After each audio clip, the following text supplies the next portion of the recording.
7 de la mañana, 10 minutos. Saludamos a esta hora al señor presidente de la República, el doctor Iván Duque. Señor presidente, gracias por acompañarnos. Buenos días. Muy buenos días, Luis Carlos. Un gran saludo para usted, sus compañeros de la mesa de trabajo y toda la audiencia de la FM. Gracias, presidente, por darnos unos minutos acá en la FM y hablar con nuestra audiencia y darnos alguna información de los temas más importantes de estos últimos días. Presidente, ¿cuál es su opinión sobre lo que está pasando en Haití con los colombianos, con nuestros ex militares colombianos? ¿Qué podemos saber sobre esto y qué pueden saber sobre todo sus familias? Bueno, Luis Carlos, lo primero es que quiero volver al primer elemento, y fue nuestro respaldo y nuestra solidaridad al pueblo haitiano ante este magnicidio, ante este hecho execrable, y por supuesto unirnos también en toda la colaboración para esclarecer esos hechos.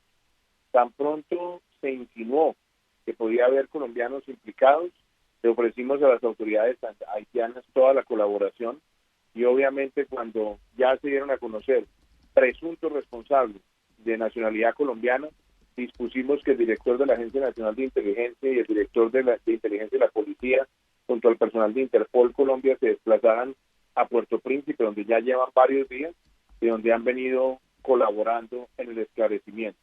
Hemos venido aportando información importante a las autoridades haitianas, por ejemplo, el pago de los tiquetes por parte de una empresa domiciliada en la Florida, en los Estados Unidos, y hemos también contactado a personas que ya habían sido llamadas para acudir a ese mismo viaje, que no lo hicieron, y hemos ido reconstruyendo pieza a pieza del lado nuestro todo lo que tenga que ver con estos hechos. De hecho, en este momento el general Jorge Vargas, director general de la policía, está dando una rueda de prensa, y todo apunta, Luis Carlos, a que del grupo de personas que llegaron a Haití, había un grupo de personas que fueron, como le dijera yo, de gancho ciego, y otras personas que estaban ya involucradas en hechos de mayor gravedad y que llevaron, por supuesto, al vil asesinato del presidente de Haití. Esa es la información que se tiene en este momento, que se ha compartido con las autoridades haitianas, pero obviamente también el punto neurálgico es la investigación que está haciendo Haití para dar con quiénes fueron los autores intelectuales de este lamentable y execrable hecho. Presidente, esto último es muy importante en el sentido de hay unos ganchos ciegos que es la hipótesis más importante y es la que algunos de los familiares colombianos han dicho, pero hay otros que tenían algún tipo de información, presidente. Permítame aclararle ahí, ¿qué información tenían esos colombianos que sirvieron de vínculo? ¿Sabían que iban a matar al presidente de Haití o esa información no la Eso es lo tenían? que en este momento la información que está transmitiendo la Dirección General de la Policía es justamente que hubo un proceso de, llamémoslo, de reclutamiento de personas que tenían experiencia en materia de seguridad y sobre todo personas que habían estado en operaciones especiales, etcétera, etcétera. De esos hay un grupo importante que fueron llevados con una supuesta misión de protección, pero dentro del grupo hay un grupo más reducido que eran los que aparentemente tenían el conocimiento detallado de lo que sería una operación criminal. Entonces, ¿de dónde está saliendo esta información? Esta información está saliendo de testimonios de familiares, pero esta información también está saliendo de testimonios de personas que no viajaron y que también habían sido reclutadas. Y tenemos también casos de una persona que estuvo en Haití y regresó, que en este momento también ha sido contactada, por supuesto, con las autoridades colombianas para que rinda testimonio y que ese testimonio pueda ser abonado como material en el proceso de judicialización que se lleva a cabo en Haití. Hay un grupo reducido de ese grupo grande de colombianos que al parecer sí tenían el conocimiento detallado de cuál era la verdadera intención. Pero todo eso lo estamos aportando para que las autoridades haitianas reconstruyan todo el rompecabezas, y lo más importante también es saber quién es el autor intelectual. Entre otras cosas, porque hay demasiadas trazas en la forma en la forma en la que se hizo el reclutamiento, en la forma en la que se pagaron los tiquetes, que se pagó con una tarjeta de crédito de una empresa domiciliada en los Estados Unidos. Entonces, son todos factores pues bastante atípicos y complejos en situaciones como esta, pero afortunadamente el equipo de inteligencia de la Policía Nacional ha venido trabajando intensamente y yo creo que el material que se le ha abonado a las autoridades haitianas pues va a permitir que se llegue rápidamente al autor intelectual. Presidente, pero estas declaraciones son muy importantes y permítame entonces volver a subrayar sobre esto para no cometer una imprudencia ni poner palabras en su boca, sino ser completamente precisos. Está bien titular, centrar la información en lo siguiente, que hay información de que un grupo de colombianos sí sabía sobre el crimen, pero eso todavía es materia de investigación. ¿Eso es lo que nos está diciendo a esta hora, presidente? Esa es la información que en este momento se tiene en dictamen, es la información que está transmitiendo en este momento el director general de la policía, Jorge Vargas, en una rueda de prensa, y es la información que se ha podido también compartir con las autoridades haitianas, y es información que también ha salido a relucir luego también de procesos de interrogatorio que se han adelantado también en Puerto Príncipe por parte de las autoridades haitianas, y también es producto de la colaboración judicial que se tiene con agencias de inteligencia internacional. Presidente, buenos días. Usted habló de que ¿Quién pregunta ahí? Darcy, ¿cómo está? Darcy acaba de llegar a la FM. Claro, me pasé para la FM.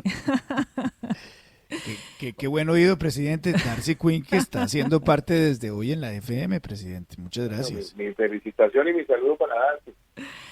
Presidente, Muchas gracias, mire, presidente. usted dio aquí un dato muy importante. Habla de una persona que regresó, es decir, que estuvo allá con todos, que algo pasó, de algo se dio cuenta y regresó.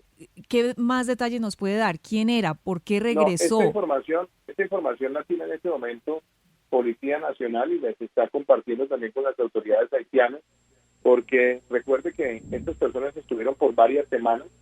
Entonces, la información que llegó desde una persona que había estado unos días y regresó a Colombia, y esta persona es la que también ha venido colaborando con información, identificando quiénes fueron los presuntos reclutadores, quiénes fueron los que llamaron, los que empezaron a convocar, los que dijeron que había un trabajo en Haití, que el trabajo era de seguridad, y por supuesto todo indica que esas personas, o un grupo importante de personas, fueron llevadas a una tarea de seguridad, de protección, y que después, estando allá, fue cambiando la información que se le estaba transmitiendo, y obviamente había un grupo reducido que sí tenía una directa información y participación en lo que iba a ser el magnicidio. ¿Esa información de dónde sale? Primero, sale del trabajo que ya ha hecho las autoridades haitianas. Segundo, sale también de lo que hemos venido corroborando en Colombia. Y tercero, también de la colaboración que se tiene con otras agencias internacionales. Todo eso, ¿a qué apunta? A que sí había un grupo pequeño de reclutadores, un grupo pequeño que sabía exactamente cuál era la intencionalidad detrás de todo esto, y otro grupo que fue llevado a sencillamente cumplir una misión, y después le fueron tergiversando cuál era la misión a cumplir. Pero obviamente al final del día terminan involucrados en estos lamentables hechos. Señor presidente, lo saluda Fernando Quijano. Usted esta mañana nos ha dicho que hay colombianos comprometidos en todo esto que ha sucedido en Haití, quizá con el magnicidio. No todos los colombianos, pero que los hay, los hay. ¿No es esto una crisis de reputación del nombre del país, del nombre de Colombia? Pues a ver, Fernando, digamos, ya hablemos las cosas como son también. Desafortunadamente, en nuestro país hay algunas personas que terminan en el mundo entero involucrados en crimen. En Estados Unidos nos ha ocurrido, nos ocurre en España, nos ocurre en otros países de Europa, nos ocurre en América Latina. El pueblo colombiano es un pueblo trabajador, honesto, de personas que siempre llegan a aportar donde quiera que lleguen en el mundo. Pero también hemos tenido compatriotas que terminan participando en hechos delictivos. Eso es una realidad y esa realidad no la podemos eludir.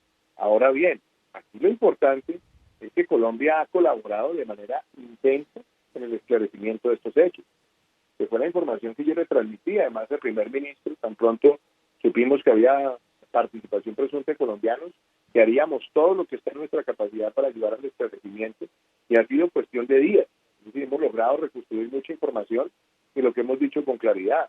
Aquí, quien incurra en un delito tendrá que someterse a las sanciones que para eso implique la legislación haitiana y tendrá que hacerse con contundencia. Y por supuesto, yo creo que también es importante, Fernando, dimensionar pues la escala de esto. Desafortunadamente, lo que estamos viendo es un hecho de reclutamiento con unos fines de presunta servicio de seguridad hechos por una firma domiciliada en los Estados Unidos que ofrece esos servicios, tiquetes pagadas por esa firma, personas que llegan, ninguno con antecedentes penales, y después nos encontramos con que un grupo reducido, al parecer sí tenía un vínculo estrecho con un plan macabro de magnicidio. Esa es la situación que tenemos ahora. ¿Eso excusa al resto del grupo? Por supuesto que no, tristemente no, porque además están participando en esa situación. Y de otro lado, yo creo que también pone unas alertas sobre lo que puede ser además un complot mucho más complejo, que es lo que tendrán que esclarecer también las autoridades haitianas. ¿Sí? ¿Quién dio las armas? Porque las personas viajaron sin armas. ¿Quién brindó los vehículos? Porque eran vehículos de alta gama, los que se registran como haber salido de la residencia con altísima velocidad y tecnología de la casa del presidente. ¿Quién estaba detrás del cambio de la configuración de la operación? ¿Por qué las personas terminan concentradas en el mismo sitio o en dos sitios similares? ¿Quién tenía previsto un plan de protección? Es decir, todas esas cosas es lo que en este momento se requiere esclarecer, y estamos colaborando con las autoridades haitianas para que eso nos lleve a los autores intelectuales de este magnicidio. Señor presidente, con los buenos días, permítame que cambiemos de tema y hablemos ahora de otra situación que está generando también mucho revuelo, y es lo que ha venido ocurriendo en los últimos días en Cuba. Usted, que ha tenido que capotear la protesta desde hace más de 2 meses ya en el país, ¿qué lectura le da? ¿Qué análisis hace de lo que estamos viendo en Cuba, de las protestas, la gente saliendo a las calles pidiendo el fin de la dictadura en Cuba? William, yo tengo una percepción en la que he sido consistente y congruente a lo largo de mi vida, y es que soy un defensor de la democracia. Yo creo que América Latina ha logrado muchísimos avances en democracia, por supuesto a pesar de las imperfecciones que la democracia tenga en nuestra región. Pero tenemos una carta democrática interamericana que ha sido como una especie de faro para el fortalecimiento de las instituciones. Yo creo que muchas de las dificultades del pueblo cubano, muchas de las brechas que existen, de las adversidades sociales que existen, se podrían resolver en la medida que haya una evolución progresiva rápida hacia la democracia. Yo creo que al final del día los pueblos lo que están pidiendo es la libertad de elegir, y por eso en países como el nuestro cada 4 años se renueva ese mandato cuando hay elecciones presidenciales y elecciones de Congreso, cuando tenemos elecciones de alcaldes, de gobernadores, cuando tenemos la libertad de elegir no solamente nuestros gobernantes, sino que tenemos la capacidad de elegir dentro de un amplio abanico, no de un partido único. Yo creo que ese proceso es el reclamo que por décadas se ha venido haciendo en Cuba. Obviamente Cuba tiene su propio sistema, pero claramente el llamado que hace la sociedad es a poder tener la libertad de elegir en democracia, y yo creo que hoy lo que debe ser escuchado también por las autoridades es ese clamor. Usted recordará hechos que se dieron 20 o 30 años, 40 años atrás, en muchos países, de lo que antes se llamaba la cortina de hierro, o inclusive lo que pasó en su momento en la Unión Soviética. Esos procesos son muchas veces muy dolorosos y no se entiende el verdadero clamor, y yo creo que hoy más que nunca el llamado que se está haciendo por parte del pueblo cubano es el de poder abrir el camino hacia una democracia. Señor presidente, le pregunta Santiago Ángel, la portada de la revista Semana del fin de semana anterior, usted la vio, pues fue sobre la muerte de Jesús Santrich. Esa información la tienen también ustedes en el gobierno nacional. ¿Qué más detalles pudieron conocer sobre estos enfrentamientos en Venezuela que terminaron con la muerte de Jesús Santrich? ¿Y qué hay de eso? Yo siempre dije públicamente que Jesús Santrich era un mafioso, y es lo que era. Jesús Santrich nunca dejó de ser un mafioso. Jesús Santrich fue capturado antes de que yo asumiera la presidencia de una operación contra el narcotráfico, y recuerdo que el entonces fiscal general de la Nación y también mi antecesor públicamente en una rueda de prensa hablaron de información concluyente y contundente. Estuvo privado de la libertad en procesos judiciales, después fue liberado. Cuando fue liberado hice las advertencias de los vínculos de ese sujeto con el narcotráfico. Después se posesionó como congresista. Siendo como congresista, se fue a Venezuela a continuar las actividades de narcotráfico y murió como mueren muchos narcotraficantes. Mueren en ese tipo de riñas, rencillas y ataques también con otros mafiosos, disputándose kilos de cocaína y disputándose dinero. Esa es la realidad. Jesús Santrich murió en esa ley de los bandidos, que es estar peleándose entre ellos por plata y por coca. Señor presidente, hay que cambiarle el tema ahora al asunto más candente de políticas públicas, que tiene que ver con la erradicación el próximo 20 de julio de la reforma tributaria.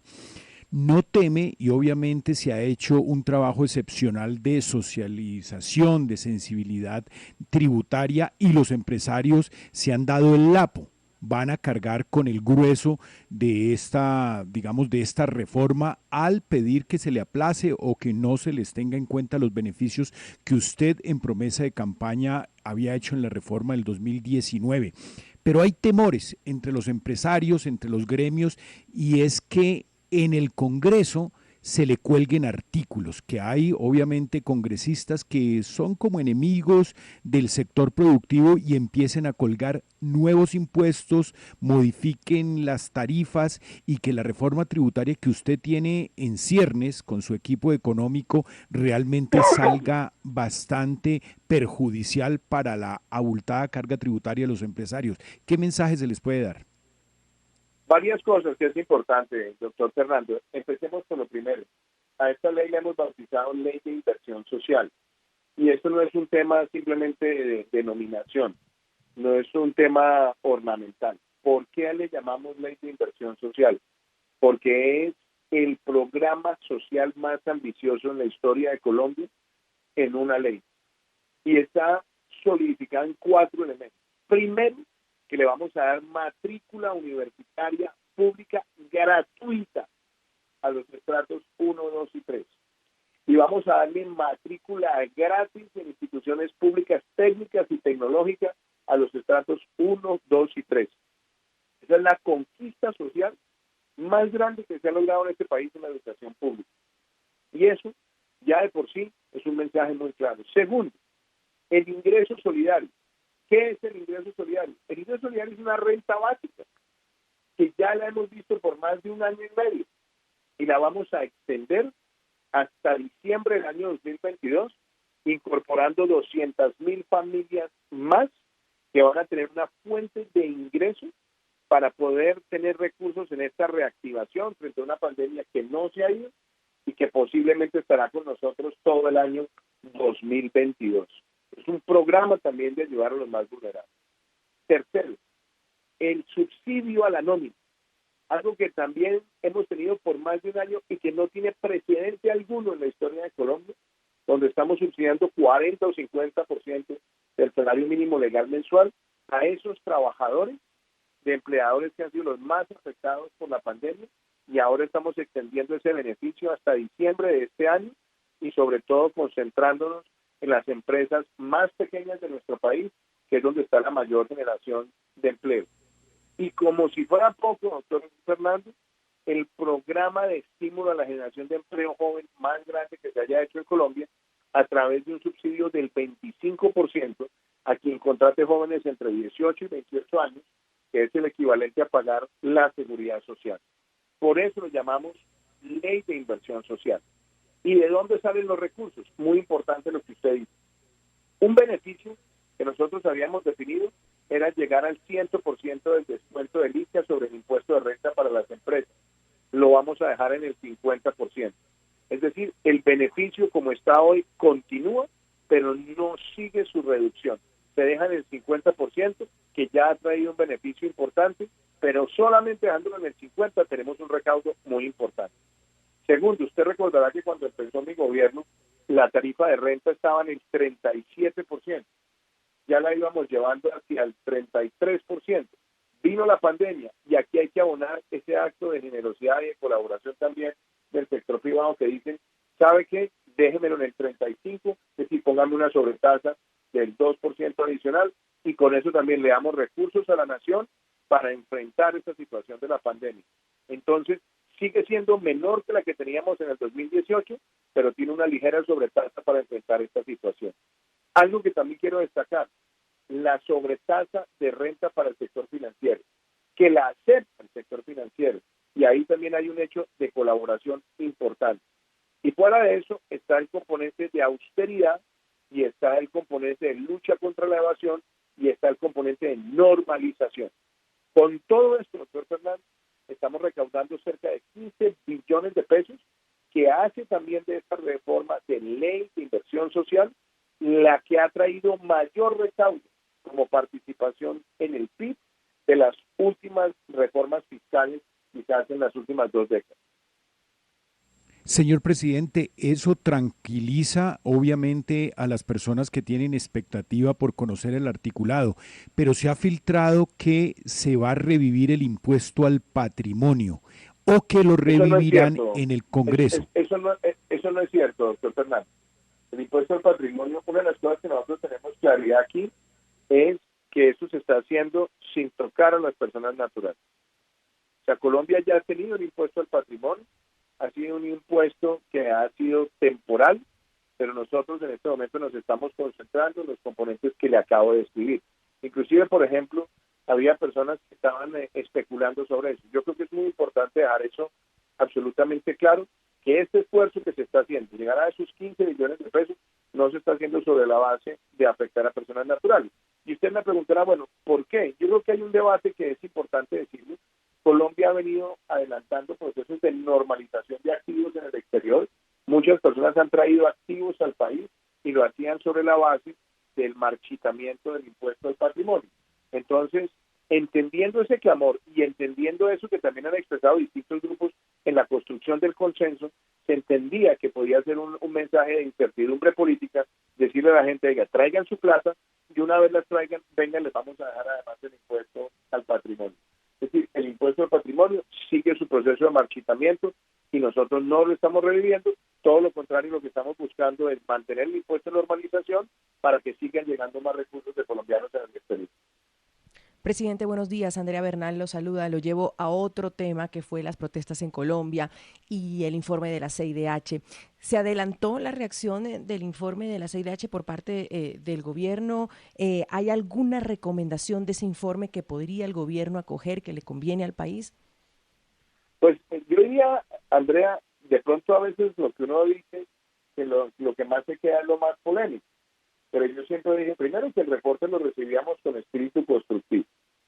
Segundo, que la gran mayoría de las recomendaciones son cosas que ya estamos adelantando en Colombia en materia de protección y tutelaje de los derechos humanos. Tercero, dije que había unos aspectos en los cuales tenemos reparos. Por ejemplo, que el Ministerio de Defensa ya no tenga la policía, sino que la policía pase al Ministerio del Interior.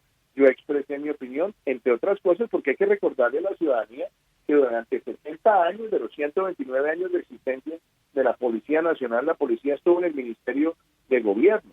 Y la gran crítica que se hizo durante muchas décadas, en momentos de gran violencia partidista en Colombia, era que la policía se había politizado del todo, los ascensos, los nombramientos, todo estaba ligado a las autorizaciones de jefes políticos. El entonces presidente Gustavo Rojas Pinilla trasladó al Ministerio de Defensa y después Alberto Lleras, empezando su gobierno en 1958, dijo que la arquitectura institucional ameritaba siempre que se quedara en el Ministerio de Defensa, pero reconociendo su naturaleza civil. Ese debate se dio en la Constituyente. Por eso quedó el artículo 218 de la Constitución, donde se reconoce la naturaleza civil, pero su función de orden público y de preservación de la paz y de búsqueda de la convivencia, donde ese trabajo entre todas las fuerzas es necesario y sobre todo cuando nuestra policía solamente en un 30% es la que está concentrada en seguridad ciudadana y tiene otra serie de componentes que son de integral coordinación con las demás sí. fuerzas. Y la otra observación que yo hice, en la cual también abiertamente he manifestado desacuerdo, es con que llamemos a los bloqueos cortes de ruta, porque los bloqueos son claramente una afectación a los derechos colectivos, vimos los daños que se produjeron en el país, la afectación a los derechos de todos, entonces me parece una ambivalencia llamarlos cortes de ruta y tratar de legitimarlos como un mecanismo de protesta, cuando en realidad son un mecanismo violatorio de los derechos humanos. Y fuera de eso, pues nosotros también hemos defendido la institucionalidad que tiene nuestro país en materia de derechos humanos y que Colombia no requiere institucionalidad nueva. la que tenemos es lo suficientemente madura, tiene además unos costos importantes, tiene una estructura importante y creemos que hay que trabajar con eso. Presidente, sabemos que se tiene que ir, pero no lo podemos soltar sin hablar un poquito de política. Su cercanía con Germán Vargas Lleras, con Cambio Radical, a quienes le ha dado 4 ministerios en el gobierno, que es una representación importante, ¿le garantizan definitivamente la aprobación de la reforma tributaria y de los proyectos de ley en esta legislatura? ¿Y cómo están sus relaciones con el expresidente Uribe? ¿Cuándo fue la última vez que habló con él? Yo creo que varias cosas. Primero, como presidente de la República, yo nombro personas que le sirven al país, que tienen además una formación técnica, una formación en gestión, y que si tienen representación o pertenecen a fuerzas políticas, pues ese sería un valor agregado que traen. Pero aquí lo que nosotros buscamos, más que asignar cuotas, es tener personas que le sirvan al país, y así lo hemos hecho durante 3 años de gobierno. Nosotros tenemos un equipo que todos los días trabaja al servicio de todos los colombianos. Y además, pues yo también quiero destacar el respaldo que hemos tenido en muchas de nuestras iniciativas por parte del Cambio Radical, pero también quiero hablar de los partidos de gobierno y de los partidos independientes. Los partidos de gobierno han hecho una labor maravillosa, han venido acompañando muchísimos procesos de reforma, también los partidos independientes, y seguimos construyendo con ellos, y yo creo que lo que vimos hace 2 días es algo muy positivo. Vimos alcaldes, gobernadores, sector privado, jóvenes, representantes de la sociedad civil, pero sobre todo también representantes de los partidos de gobierno y partidos independientes acompañando este proceso, que es un proceso de transformación social, de inversión social, sobre la base también de estabilizar las finanzas de la nación. Y con el doctor Germán Vargas yo tengo una relación no solamente cordial, sino una relación amistosa. Siempre he reconocido su aporte al país, y por supuesto con él seguiremos también trabajando, como también lo hemos hecho con otros líderes políticos. Yo mantengo una relación también muy buena con la doctora Vivian Francisca Tora en el partido de la U. He mantenido una relación siempre respetuosa y también constructiva en la medida de lo posible con el expresidente César Gaviria y con varios dirigentes del Partido Liberal. Tengo una relación que hemos venido también afincándola en trabajar con propósitos de país con el expresidente Andrés Pastrana, y por supuesto usted me pregunta por el expresidente Uribe. No solamente tengo una relación de aprecio y de amistad con él, sino que también valoro en él el espíritu constructivo que tiene constantemente para aportarle al país en los grandes debates y en los grandes retos que tiene nuestra nación. Así que el propósito nuestro es seguir construyendo, y como lo digo, Darcy, en estos momentos que vive el mundo, que vive Colombia, este no es momento para división. Aquí tenemos que estar trabajando con un propósito de país. Este proyecto de inversión social que estamos trabajando es para Colombia, es por Colombia, no es de victorias individuales, que nos va a permitir proteger a los más vulnerables, fortalecer nuestras finanzas públicas y, algo también muy importante, seguir manteniendo la confianza y la credibilidad en nuestro país por parte de la comunidad inversionista. 7:38 a.m. Presidente, sabemos que se tiene que ir. Hizo un espacio adicional en su apretada agenda esta mañana para conversar con nosotros y actualizar de los temas más importantes al país. Le agradezco enormemente tener esta deferencia con nosotros y con nuestros oyentes en Colombia. Muy amable, muy gentil, presidente. Muchísimas gracias, Luis Carlos. Un saludo para usted y un saludo también para William, para Santiago, y por supuesto también para el doctor Quijano y a Darcy, que se une ahora a la nómina de la FM, la nómina que usted con criterio futbolístico acaba de conformar, pero no se ha dicho en qué posición va a poder jugar a Darcy, si de defensa o de delantera. Delantera. Siempre a la ofensiva. Claro. Sí, señor. A meter goles. Presidente, muchas gracias. Un abrazo, muy gentil. Saludos Gracias. especial, Luis Carlos.